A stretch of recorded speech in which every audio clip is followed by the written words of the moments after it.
நிக்கிதா சொல்லி எஃப்ஐஆரே போடாமல், நிக்கிதான்ற ஒரு பெண்மணி ஒரு ஃப்ராடு, அந்த நிக்கிதான்றது ஒரு ஏற்கனவே ஒரு ஃப்ராடு, ஏகப்பட்டவரை ஏமாத்திருக்கா. ஏமாற்றும் போதும் போலீஸ் கம்ப்ளைண்ட் கொடுத்து அந்த கம்ப்ளைண்ட்டுக்கு ஆக்ஷன் எடுக்காமல், போலீஸ் ஆக்ஷன் எடுக்காமல் சும்மா ஒரு அரெஸ்ட் பண்ணி அவளை திரும்பி விட்டுருக்காங்க. அவள் தொடர்ந்து ஏமாற்றலான்ற முடிவில் வரிசையாக ஏமாற்றிட்டே இருக்கா. எல்லாரையும் சொந்தக்காரங்களாம் ஏமாற்றிருக்கா, வேலை வாங்கி தரேன்னு ஏமாற்றிருக்கா, சிஎம் பேரை சொல்லி ஏமாற்றிருக்கா. அப்போ இப்படி ஹேபிச்சுவல் அஃபண்டரை வளர விடுறது யார்?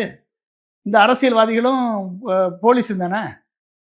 அப்போ மக்கள் பணத்தை கொடுத்து ஏமாந்தவளுக்கு ஆக்ஷன் எடுக்கலை அப்படின்னா, இந்த சட்டம் ஆக்ஷன் எடுக்கலை அப்படின்னா, இப்போ ஏமாற்றுவர்கள் தானே பெருகுவாங்க.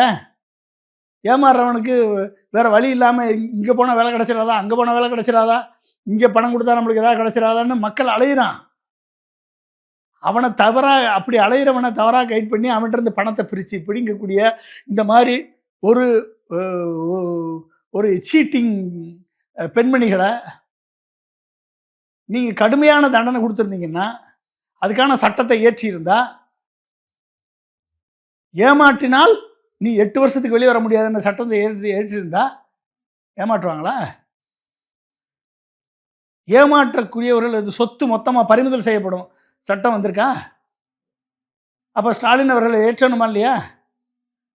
ஏமாற்றவர்களும் ஏமாற்றவனுடைய ரிலேட்டிவ் சொத்து சேர்த்து பறிமுதல் பண்ணப்படும் சட்டத்தை போடுங்க. ஏமாற்றத்தை நடக்குதான்னு பார்ப்போம். எத்தனை பேர்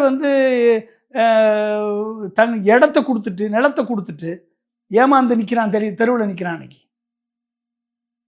எழுதி வாங்கிட்டு பவரா பட்டாணி வாங்கிட்டு மொத்தமாக விற்றுவிட்டு இங்கே அதுக்கு போலீஸ் உடந்தையாக இருக்குது, காவல்துறை உடந்தையாக இருக்குது. கோடிக்கணக்கான சொத்துக்களை இழந்து நிற்கிறவங்க எத்தனை பேர் தெரியுமா உங்களுக்கு? எத்தனை பேர் வேலை வாங்கி தருவேன்னு சொல்லி நம்பி இழந்து நிற்கிறவங்க எத்தனை பேர்? இப்படி ஏமாற்றுவவர்களுக்கு ஆதரவாக சட்டம் இருக்குது. அந்த சட்டங்களை மாற்ற வேண்டிய பொறுப்பு முதலமைச்சர் ஸ்டாலினுக்கு இருக்குது. கேட்டிங்களா? அது மாதிரி எடப்பாடி சொன்னீங்களா? சாரி கேட்டது ஒரு பெரிய அரசியலா? அரசியல் பண்ணணும், தெளிவாக பண்ணணும் அரசியல். எங்கள் எடப்பாடி சொல்லுங்க பார்ப்போம். நான் வந்தால் ஏமாற்றுவர்கள் இனிமேல் தப்ப முடியாது. எங்க சொல்லுங்க, ஸ்டாலின் இதை பண்ணல நான் பண்ணுவேன்னு சொல்லுங்க எடப்பாடியா? எங்கள் விஜயை சொல்லுங்க பார்ப்போம்.